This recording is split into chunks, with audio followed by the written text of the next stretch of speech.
Look into this dark, unforgiving glass eye, the mesh of the microphone. Tell it your deepest thoughts, hopes, fears, and desires. We will take these emotions, turn them, and feed them back to you, for we have goals that your feelings will assist. This is how we rule. From the shadows, playing your emotions like puppet strings, we lead you to destinations that we have prepared, and you willingly oblige, thinking these decisions to be your own. When you do as we wish, we reward you, and when you go against us, we punish you. In a million subtle ways, we influence your supposedly free choice. By this method, we rule over a population convinced that they are the masters of their own destiny. Welcome to the Empire of Lies. Yes, indeed. Welcome back to the Empire of Lies. I'm Yiz. This is Chris. We are your hosts for Empire of Lies. Tonight we will be talking about not necessarily a lie, but something just as dastardly that this horrible empire is forcing upon us, which is, of course, why you are here. It is to hear about the censorship of the UK. And Chris has prepared an interesting presentation for you tonight. Excuse me. At the end of this scripted presentation, we will be responding to what you guys have to say. You can share messages on Entropy, which is the pinned comment in all the chat. You can send in short messages on PayPal and Cash App, of course. Tips on Subscribestar, rants on Rumble, hyperchats on Odyssey, and we will be waiting until the end to respond to those. And towards the end, I will put up the banner reminder of getting your paid chats in. And of course, Chris and I split the proceeds of this stream series 50-50. And if you'd like to support either of us, donating on this stream is a good way to do that. Now, tonight, I will go ahead and hand it over to Chris. Chris, I have nothing to preface this with. Is there anything you'd like to preface your presentation with before we get started tonight? Yeah, so as the sort of globalist-backed censorship regime trundles forward, it is now becoming very clear which are the sort of leading edge of this new wave of internet censorship, and it is increasingly coming for everyone. As a result of the Online Safety Act going live in the UK, it has affected the entire global internet. And so I thought it would be good to just do a presentation on how you can avoid internet censorship, right? Like what tools can you use? What are the considerations you should think of? And how you can sort of be forward looking. For everyone who lived through COVID, this is basically likely to be like COVID, but worse, right? So think of COVID as sort of like the training wheels, right, for the censorship regime that is being imposed. They very much liked what they had during COVID. If you can remember, you weren't allowed to like say this or that. The government had a sort of straight line to all the different social media platforms where they could just send a list of people and things that they wanted banned. And they loved that, right? They loved it so much, right? They were just like, yes, if there are any VPN companies that like want to sponsor me, I would be very, very happy to take your money. Message me on my YouTube channel at Newsfist. So I just thought it would be a very, very good time to sort of just go over some of those sort of like basic things and talk a little bit about the Online Safety Act and the sort of the censorship regime that we are about to be a part of, whether you like it or not. Could we in Smolin, please? Yes. Certainly. This is something you are going to start increasingly seeing, at least if you are in the UK or the EU or Canada or Australia. Naughty words, potentially. What are those naughty words? What are those naughty things? What wouldn't you like to know? And you can know if you do the very, very reasonable step of scanning your face or your government ID and uploading it to a third-party ID verification company, which may or may not be based in Israel or some other company. It could be based in India.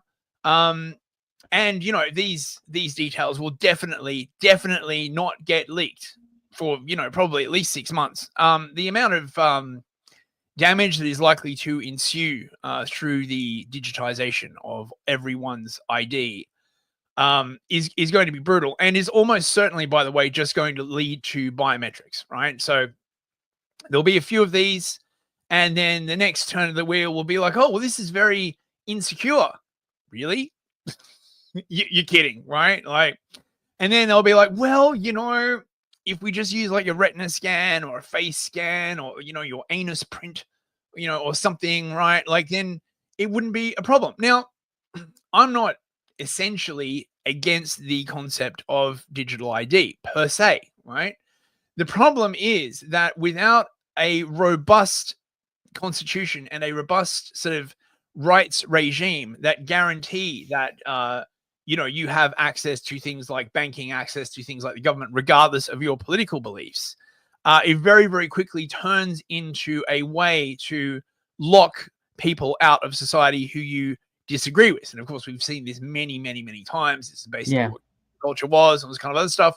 And I note with disappointment that there has been basically no widespread discussion in government on securing fundamental human rights for people they disagree with, because that's just not in fashion now anymore, right? Human rights are only for your political friends, right? Your political enemies get nothing, right? And when they say you get nothing, you really get nothing, right? Like, you know, no food, no shelter, no nothing, right? So yes, now is a good time to get a VPN, and I'll just be going over like some stuff. Let me find my presentation. Right. The new, not really that new, this whole thing has been in the works for a while. The original version of the online safety bill was introduced by the Conservatives under Boris Johnson. Yet another steaming turd left on the doorstep by that fat, bloviating fucktard. The Online Safety Act has come into force in the UK, disrupting the entire internet. This bill, ostensibly sold as a way to, quote, protect children online, is in reality a sweeping censorship bill that more than fulfills its real objective, which is to keep the UK government and its chosen client groups safe online by preventing the spread of counter-regime information. We saw a taste of what that looked like under COVID, but now the plan is to lock such a regime in permanently and forever destroy the free internet, something which the West was happy to support when it was being used to damage foreign governments to prepare them for color revolution. But now that popular dissent is growing louder, the idea of a free internet has gone by the wayside. All of the protestations about freedom and democracy have died out, revealing that these were always simply a cynical ploy to expand the power of NATO. It should be remembered that the US government actually built a number of tools for free expression on the internet with the express purpose of using them to undermine totalitarian governments, quote unquote. Tor is a good example of this.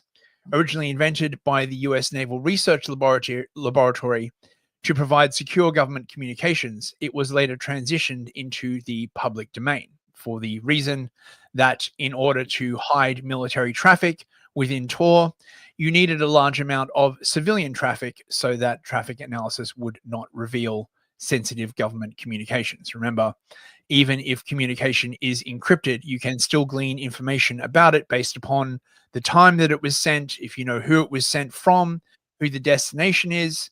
Governments do this all the time, even if they cannot read encrypted messages. The fact that there is a sudden burst of messaging between party A and party B at a critical time can provide information in of itself, even if the content of the message is itself obscured. The scope of the Online Safety Act is very broad, and indeed the way it is written suggests a global rather than a national government approach. The entire language of the bill is premised on the idea that it is totally appropriate for the UK government to regulate global tech firms, imposing onerous duties of compliance, as well as opening up trade secrets for inspection. A clear focus is that the UK government can inspect algorithms and recommendation services so that they may be tweaked and messed with. Of course, due to the way that government works, it is certain that they will recommend changes to algorithms that render them much less useful for the companies involved and functional in the name of safety. The companies that comply with these diktats face not only their trade secrets being leaked, but an endless parade of busybody Karens continually tweaking and interfering in their business, with each change rendering that service less useful.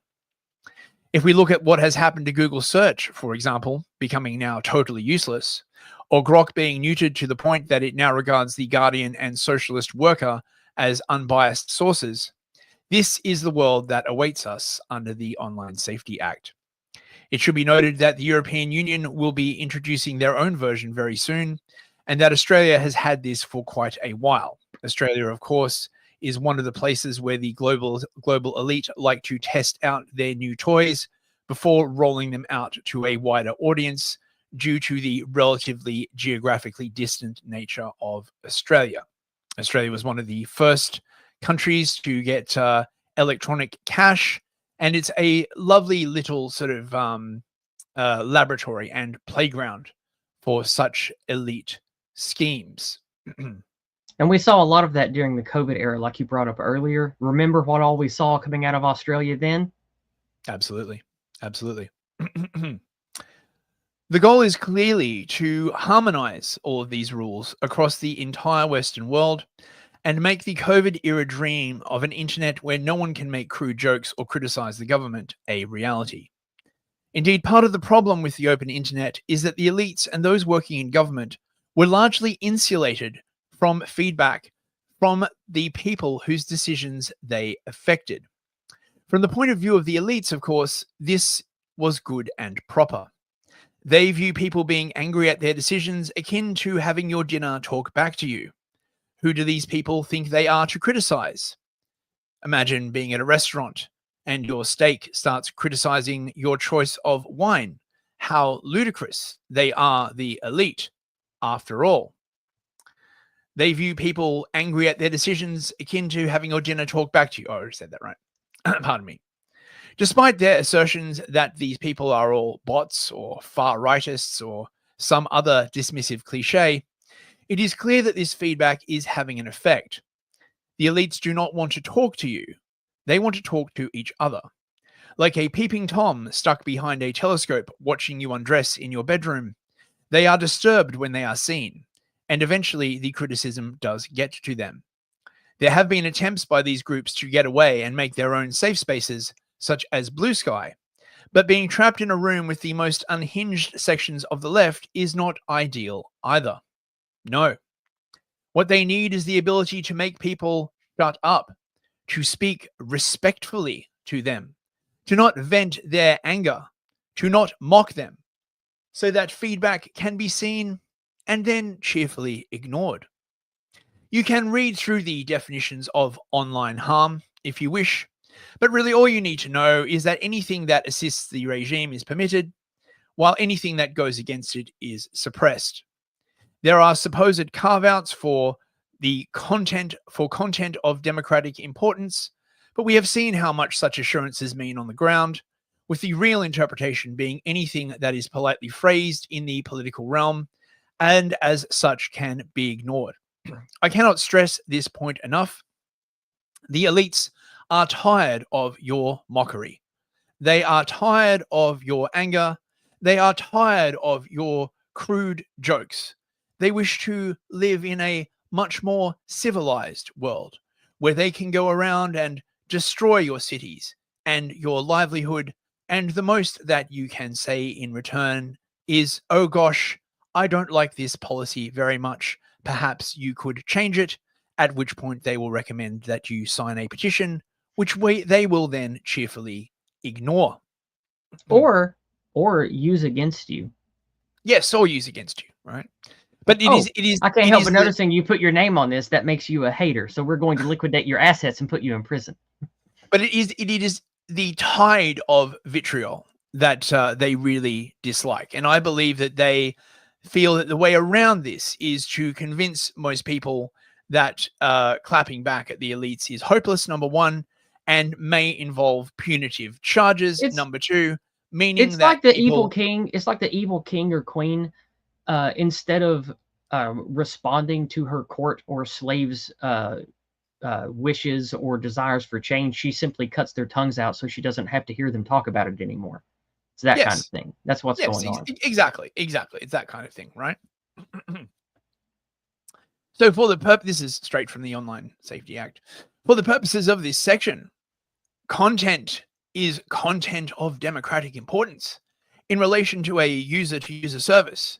If the content is or appears to be specifically intended to contribute to democratic political debate in the United Kingdom or a part or area of the United Kingdom. Now, what this means basically is that politicians are exempt from the OSA, which of course is the intention. They do not want to have to follow the same rules as you do, after all, right? What is the point of being the elite if you cannot have differential enforcement compared to the plebs? They have to have their two-tier. Yeah, that's right. That's right. It's baked in. It's baked in. As a result of the rollout of this act, Ofcom began sending letters a while back to politically inconvenient platforms such as 4chan, Kiwi Farms, Gab, etc., informing them of these new obligations and asking them to take out extensive reviews at their own cost, naturally, of how much, quote, online harm was on their site and what they were going to do to stop it. These platforms naturally told them to get bent and then range banned all UK IP addresses, which means that to access them from the UK, you now need to use a VPN. So, what can you do to get around these new restrictions? Oh, yes, actually, I have a video that I need you to play. I'm sorry, I should have said earlier. If you could, okay. Oh yeah, Yeah, and also, okay. please enjoy this lovely meme. Controlled thoughts zone. Are you having arrestable thoughts? Thought monitoring technology has been installed in this area. Prohibited thoughts are punishable by the court of law. That's pretty funny. Mate, I don't know who made this, but that is it looks good. That is some top keck right there. So what can you do to get around these new restrictions? Well, the first thing you have to do, obviously, is get a VPN, which will encrypt and disguise your traffic so it appears to be coming from another country.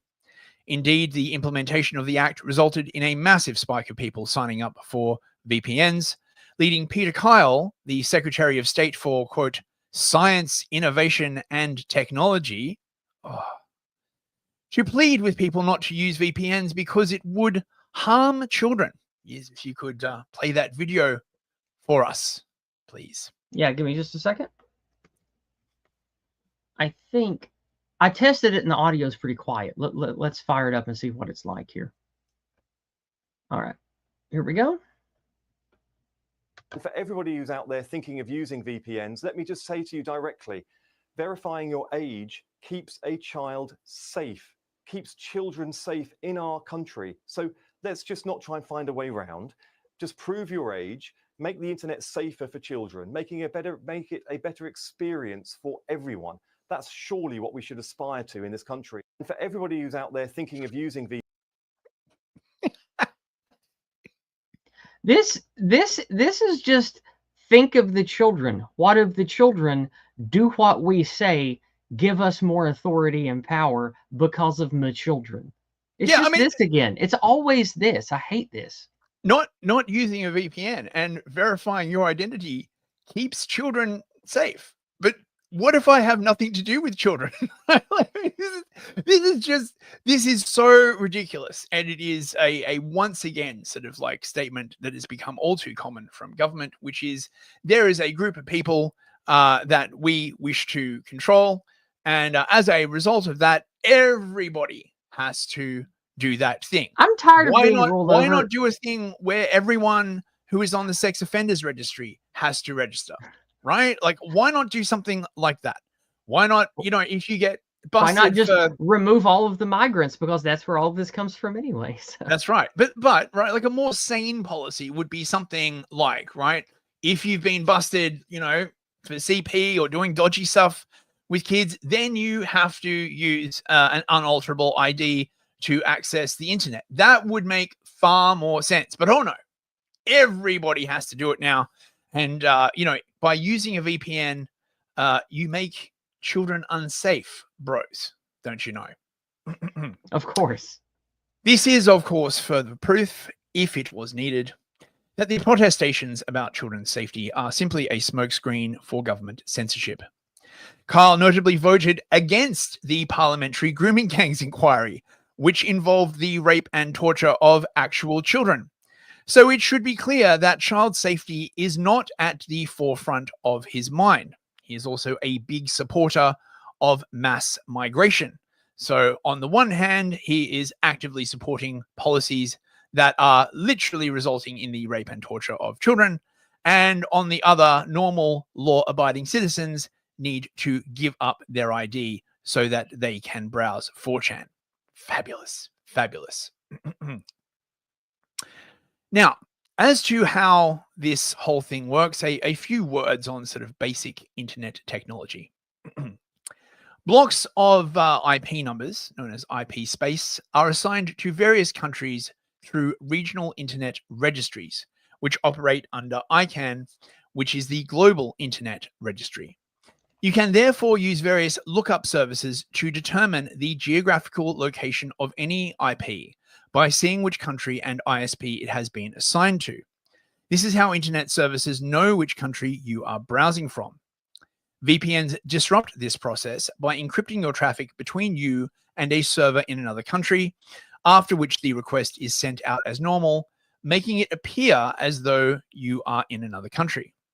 However, depending on how spicy you want to be on the internet, there are a number of considerations. The first and most important one being that if you pay for a VPN with a credit card, then there is an irrevocable link between you and that company that could be used to backtrack your connection if subpoenaed by the government. Many VPNs claim that they keep no logs, but this is a matter of trust, and many VPN companies are adjacent to various intelligence services, notably Mossad. Surprise, surprise. This is certainly because to gain reliable intelligence, people need to feel as though they are free to speak. Otherwise, they will alter their behavior and cloak their language, so the best intel is gained from people who are speaking freely. Therefore, you want to choose a VPN which allows you to pay with untraceable cryptocurrency, such as Monero or obfuscated Bitcoin. I would recommend Monero. There are now many VPNs that allow you to pay with Monero, but some of them are less secure. For example, Proton requires that you have a Proton Mail account, which will log your IP when you sign up. Exactly how secure all of this is open to interpretation. As of recording, there are no cases of VPNs using Monero having unmasked people, but it is likely that the next turn of the wheel from the UK and the EU will be the demand that VPNs keep logs in order to enable prosecution of government dissidents. Oh, I'm sorry. I mean to protect the children. Right. Right. Currently, the best VPNs for that purpose are apparently Mullvad and IPVN, with Proton VPN and NordVPN also on the list, although how much the last two can be trusted is open to debate.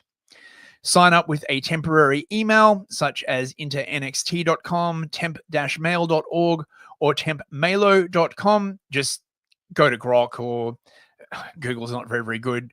DuckDuckGo or some other search engine, find a temporary email site, should give you a list.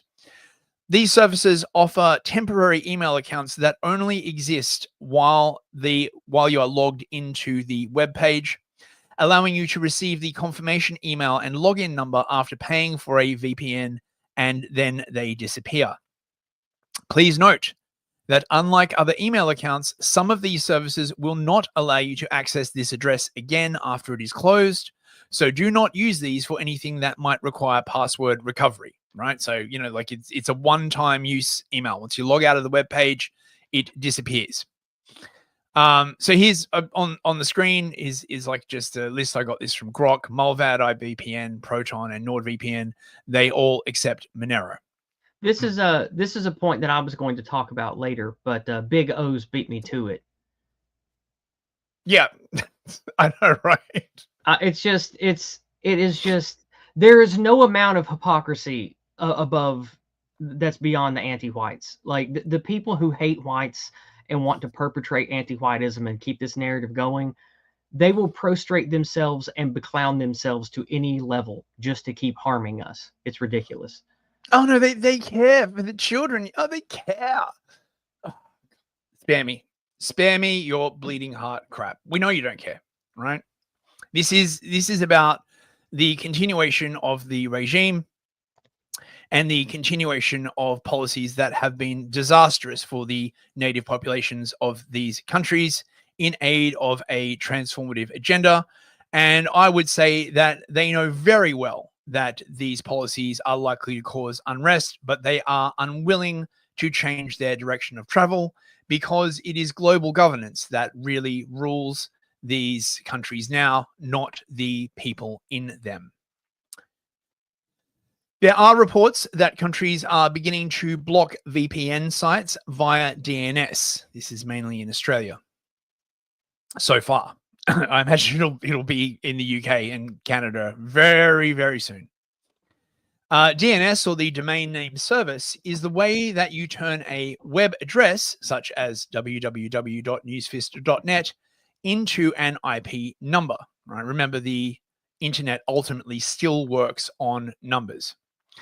DNS blocking is widely used because the IP address of a destination can change, but the URL will not. So Amazon.com can change the actual IP number of its main server or do tricky things where it splits traffic going to Amazon.com to a number of different IP servers. And instead of changing that, they change it on the back end. So you always go to Amazon.com. Then when you try and get to Amazon.com, there is what's called a DNS lookup, right? It goes through like a list, and on the list it says Amazon.com is at 212.155.7. Whatever. Okay, right? This is important to understand. A good VPN, such as Mullvad, will use its own in-house DNS. But if you are locked out and unable to resolve VPN sites such as Proton, set your DNS to 1.1.1.1 for the primary and 1.0.0.1 for the secondary, which is Cloudflare. Now, people have given Cloudflare a lot of stick, but they are an American company. And as far as I'm aware, they are not conducting censorship, and they are very unlikely to block VPN sites. What I have heard is that in Australia, if you are going through sort of a native ISP, if you try to, for example, go to www.protonvpn.com, it will tell you that it doesn't exist because it's been blocked at the DNS level. There are many resources. I was killing a mosquito. Sorry about that. There are many resources online that will help you do this. By default, many IPs use their own highly censored DNS servers. You don't want to use those. As far as paying for such services, Monero is the way to go. Monero is having something of a resurgence recently due to the demand for untraceable crypto to pay for privacy services. Monero is actually what many people think Bitcoin is, totally private and anonymous. If you want to buy some, download a wallet such as Monerujo. Just find a Monero wallet on your phone and go to localmonero.com, I think it is, and buy some peer-to-peer from a seller.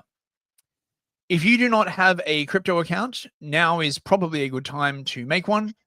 Kraken and OKX are both large exchanges that have been around for a while, which will allow you to deposit money and buy Monero, which you can then transfer where you wish. Note that these exchanges will require KYC data such as ID to sign up with, but if you buy Monero on an exchange, then transfer it to a wallet on your phone, then pay for something with it, there is no way currently that this payment can be traced.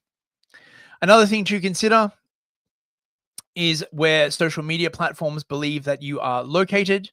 I wrote a thing about how X has a location feature that you can change, but I've been doing testing over the last couple of days, and it seems that actually doesn't like have any effect at all. It's all about what IP you are coming from, right? And if you want to do a bit of testing yourself, just turn on your VPN and go from America and see what you can see on Twitter. Then turn it off if you're in a country behind the woke curtain, as it were, and see all the things that you can no longer see. It's a lot. And it's probably only going to get worse. I also, borrowing from what you said before stream, anti-white North Korea. Yeah. I prefer like the woke curtain, like the iron woke curtain is also funny. Yeah. In case Twitter becomes impossible to use, Telegram is a good backup. It saw a lot of use during the COVID lockdowns as a way to keep in touch with people. And although its use has fallen off a bit since Twitter freed up, it is still a good backup. Make a channel and gather all of your friends there so that you have a backup in case Twitter goes down. As far as I'm aware, Discord is in an even worse position than Twitter, with facial ID rolling out already, so it is not a good alternative. If you would like to join us and keep in touch, the best place to do so is the Distributed Warfare chat on Telegram at distributed_warfare, which I'm just sticking in the thing. You can find us on Distributed Telegram. Warfare. Right? Do you want me to get the actual link and put it in the chat? Yeah, if you could do that, yeah. Using chat apps like WhatsApp is not recommended. WhatsApp is clearly in the sights of the censors, despite having significant problems already.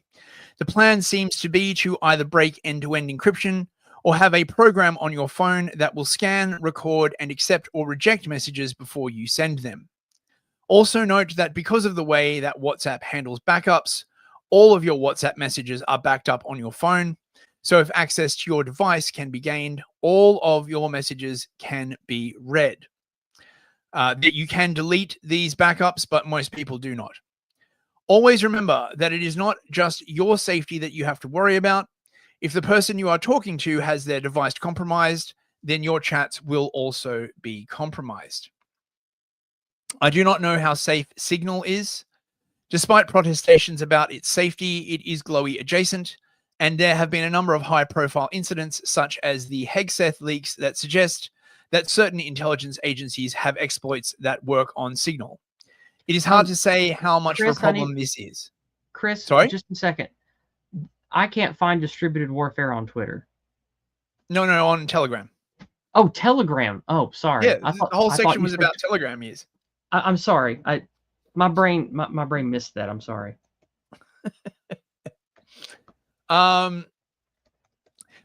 It's hard to say how much of a problem this is on Signal. Unless you are a high-level diplomat, it is unlikely that you will draw the gaze of such powerful groups. However, Signal does require a phone number in order to sign up. YouTube is likely to become significantly more crap and censored as the UK government demands access to and changes to YouTube's recommendation algorithm. YouTube has already announced that they will be using AI to, quote, estimate your age. And if the AI thinks that you are too young, you will be required to present ID. This is yet another sword over the heads of content creators who now face yet another mechanism by which they may be locked out of their accounts and forced to dox themselves to YouTube. If you have not done so, now is a good time to make a Rumble account and follow Yiz and myself over on Rumble.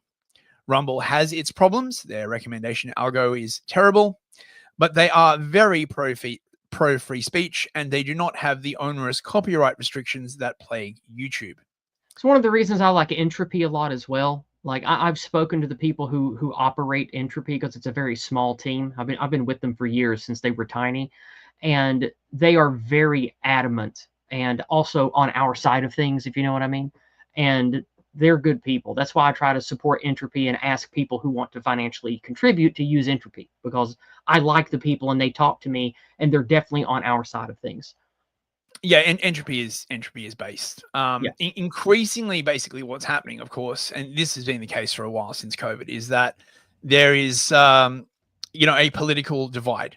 and you're going to have to wind up using services that value freedom versus services that value censorship. And I think this is going to become more and more of a thing as we move into the future.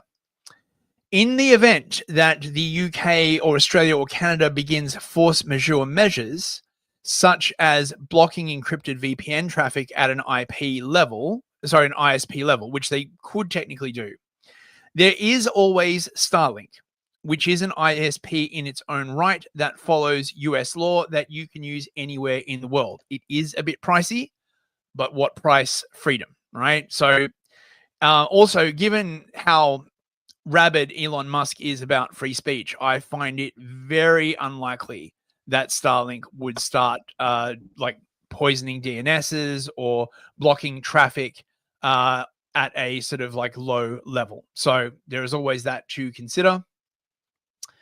In conclusion, it is likely that the current censorship regime will have two modes, one for normal operations and another for when a significant event occurs. We will only know how bad things get when there is another Southport or related event, and the government needs to crack down quickly on dissent to protect the poor migrants or some other client group. In such an event, it is likely that the UK will see widespread bans and suppression, and perhaps the temporary blocking of Twitter in the UK entirely. This is a trick often used by quote-unquote authoritarian regimes, and until recently was the kind of things that Western democracies would throw shade on other countries for doing, usually while they were in the middle of a Western-backed color revolution. Sort of like for 10 or 12 years in the United States, we heard about all of the shenanigans going on with fake voting and fake democracy and banana republics until they used it in 2020 against Trump with Biden. Yeah, it's funny how that works. And then it's safest and securest ever. It's funny how that works, isn't it? The clear aim of much of this is to prevent any kind of organized action against the state until things blow over and the government has the chance to arrest key people. If the current measures are not successful in quelling dissent, it is likely that the next step will be to go after VPN companies. However, the US has already signaled that it will be pushing back on UK and EU efforts to censor US tech companies, so it is currently unclear how successful these measures will be. Also, of course, if you are paying for these services with cryptocurrencies, it doesn't matter if these companies get cut off from the legacy banking system. I expect this will be the next turn of the wheel. The banks or the payment processors will target a small VPN company and try and get them to submit by cutting them off from the banking system. Whether these companies can make enough money from crypto in order to survive is an open question, and this is where it's going to get spicy. Stay safe, everyone. And remember, much of what worked during COVID will work for this, hopefully. Thank you. At least for now. At least for now. So, a couple things I wanted to talk about is my speculation is this, the Tony Blairite technocratic element of this horrible anti-white machine that we all are stuck in. We all know that digital ID, digital currency, digital big brother shit, this has been what they've been after for a long time. And they want a catalyst. And so what are catalysts? Pandemics, civic unrest, war, actual war, maybe with Russia or whatever else they create, right? And this will definitely become worse.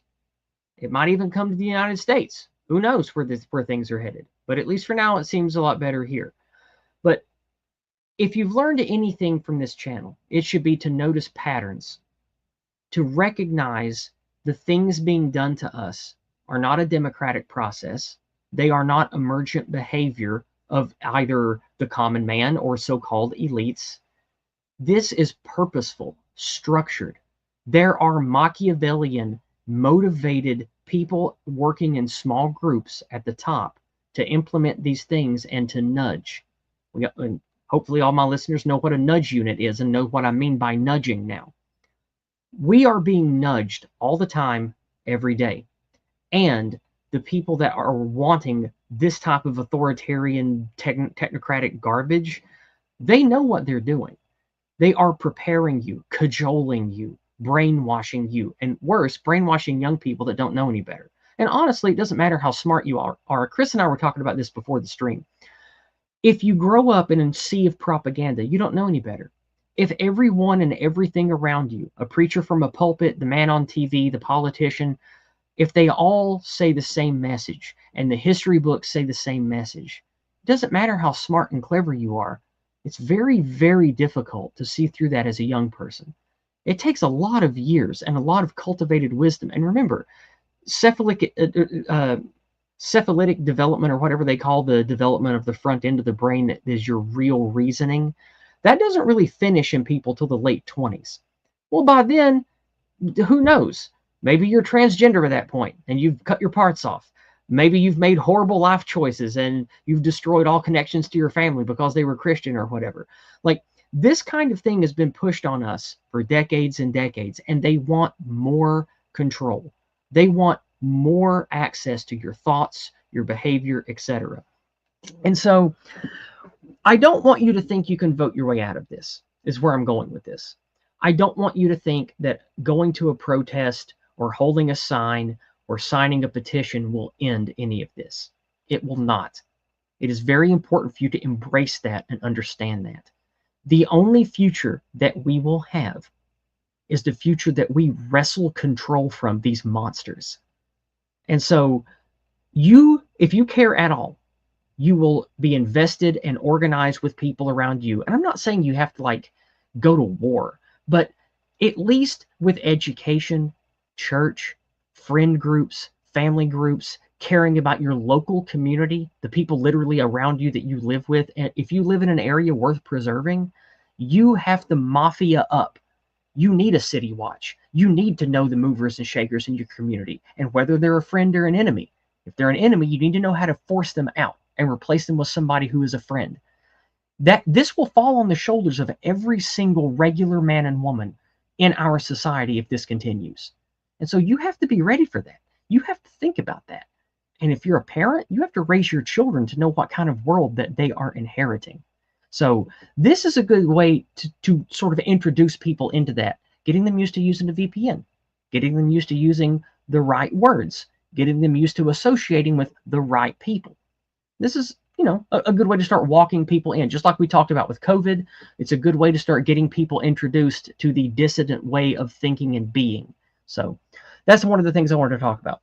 The other thing I wanted to talk about was that link that I sent you, Chris, the article from the Telegraph, because I think a lot of people might not know what all is going on with this technocratic digital censorship stuff. So do you want to read through this and us talk about it? Do you want to? I mean, look, I'll just summarize. You can just sum it up and be brief if you want. Yeah. Okay. So look, unlike our American cousins who still cling to their outdated notions of freedom, don't you know we have moved on from such quaint notions, in civilized Europe and Australia and Canada. It has been the case for quite a while that your money does not really belong to you if it is in a bank. For years now, if you go into a UK bank and you try and withdraw a reasonable sum of money, say like £2,000 or something like that in cash, the bank will ask you many questions about what it's for. You've got to like show them documentation. So say you go in and you're like, I want to withdraw 2,000 in cash. They'll be like, what's it for? And you'd be like, well, I want to buy a motorbike. And they'll be like, well, we've got to see documentation that you're actually buying this motorbike. This has stunned many people that I've talked to when they've, first come up against this, but it's actually been this case for ages. This was all introduced again with the same crap of safetyism, know your customer, and all this kind of other stuff. Of course, think of the children. It's just about government control yet again. This is such an inversion of how banking is supposed to work, obviously. But while everyone was sleeping, these are the new rules on the ground. And I think this is the kind of thing that is going to force crypto adoption even more. It's just substandard. And if it were not for the fact that governments all over the world are spending a lot of effort just making sure that crypto does not become sort of a standard everyone can use, right? So people are like, well, why is it so complicated to use crypto? It's complicated because the government makes it complicated, right? It's complicated because the government doesn't want someone to develop like a national thing whereby you can just use crypto. It would massively undermine the government's financial power. Remember, all Western governments survive on the idea that they can print more money than they have. And this was a big concern with Bitcoin back in the day, that if Bitcoin was widely adopted, Western governments would lose the ability to spend on a deficit, which is just another way of saying they tax your money without you noticing by printing extra money.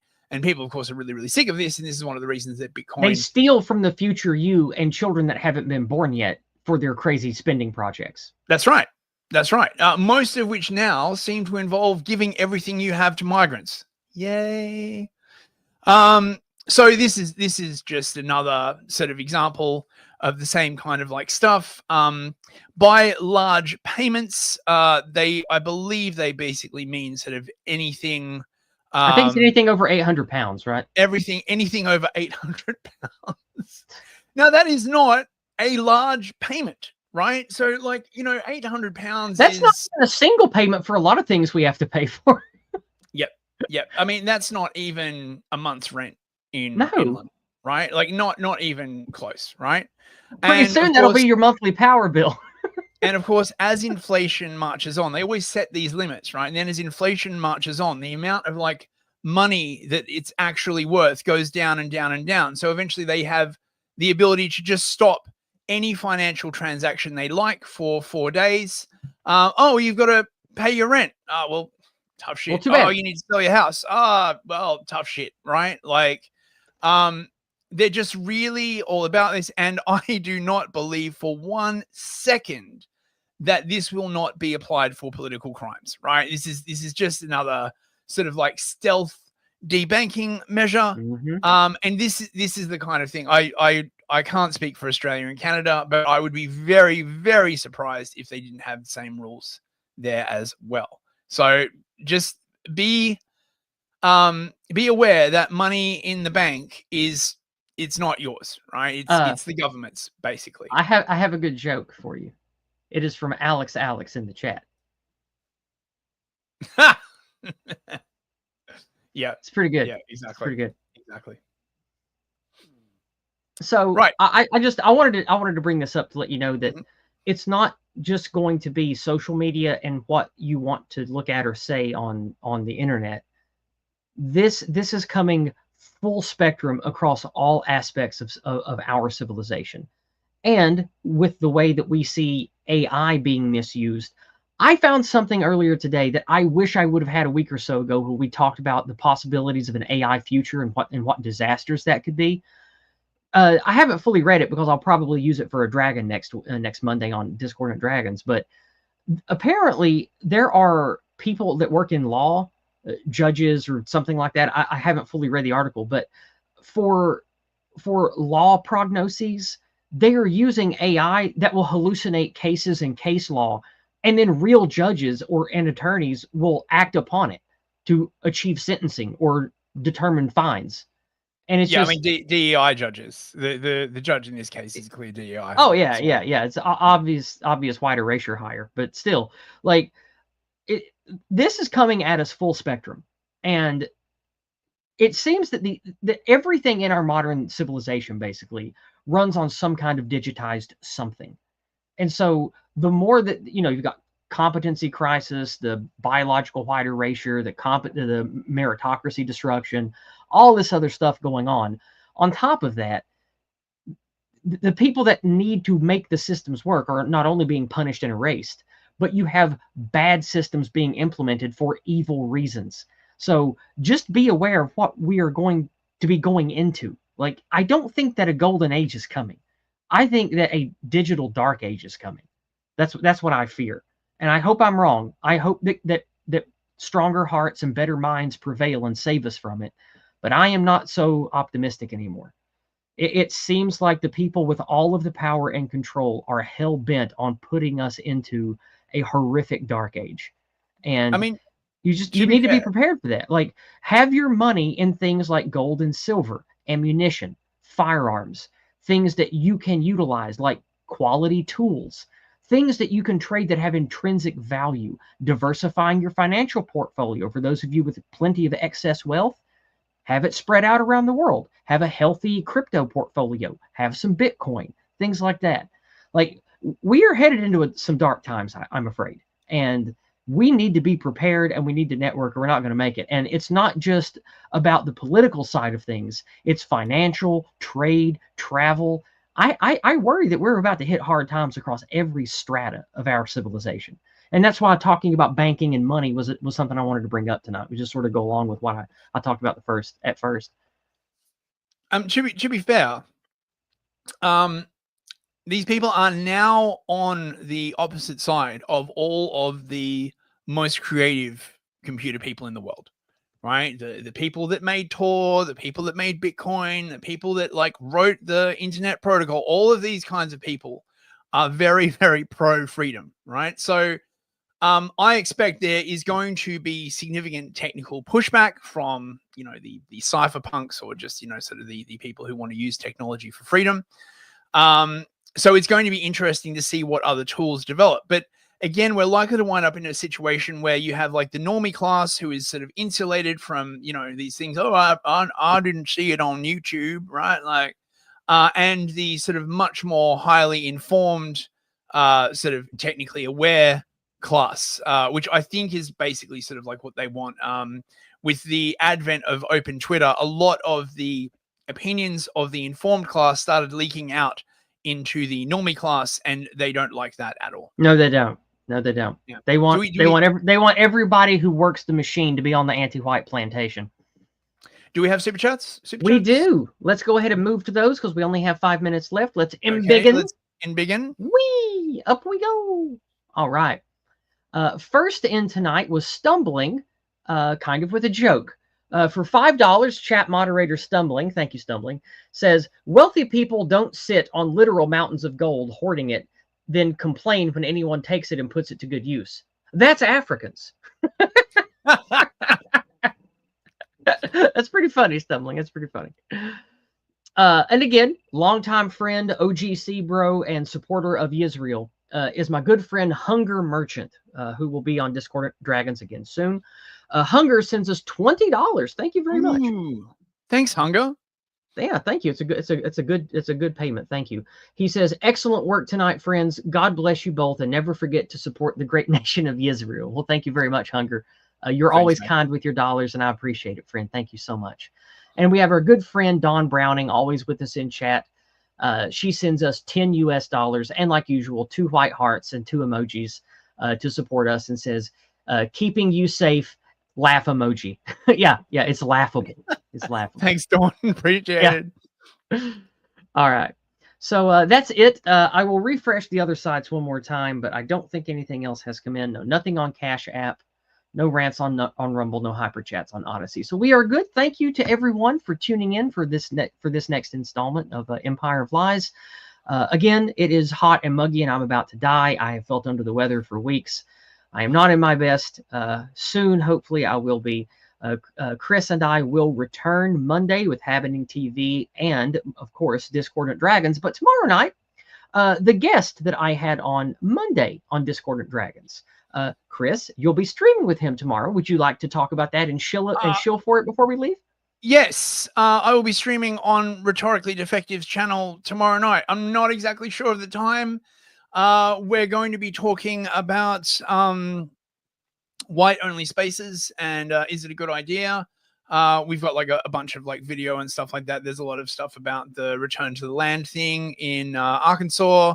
It should be a fun time. If you're a fan of heavy sarcasm and snark and all of that kind of like other stuff, check it out. I don't have the link to the. While you grab the link, we did have a last minute entropy. Nice. From Melon. Melon, who's an OGC bro, who I've met in real life, and he will be on Discordant Dragons in the near future. He sends us $5 to say the people in the U.S. are unbelievably complacent over this sort of thing possibly happening here. Yeah, I know, right? It's like, oh, it could never happen here. My Constitution and my guns. Yeah, right. Look what all's been done to us in the last 100 years, and we had constitutions and guns. I agree with you, Melon. I completely agree. Oh, hey, Melon. Good to see you, mate. I see you on Twitter. Right, link to Rhetorically Defective's channel. Give him a sub. It's good stuff. He mainly covers like internet blood sports and stuff like that. But I really I talked to him for over an hour before Discordant Dragons this Monday, and he seems like a really relatable, chill guy, like one of you guys in the chat, like somebody I regularly have on stream. I'm definitely inviting him back to Discordant Dragons again. Seems like a good chap. I like him quite a bit. Yep. One of us come along. Should be fun. Thank you again, Melon, and hello, Craig the Man. I see you popping up to say howdy on Entropy before we end. But yes, that is the end of the presentation. I hope that you all have a lovely, positive weekend. Stay warm or cool, as the situation may dictate, whether you're down under or not. And we will both be back Monday for more fun. Good night, and God bless everyone. Good night, everyone. Stay safe.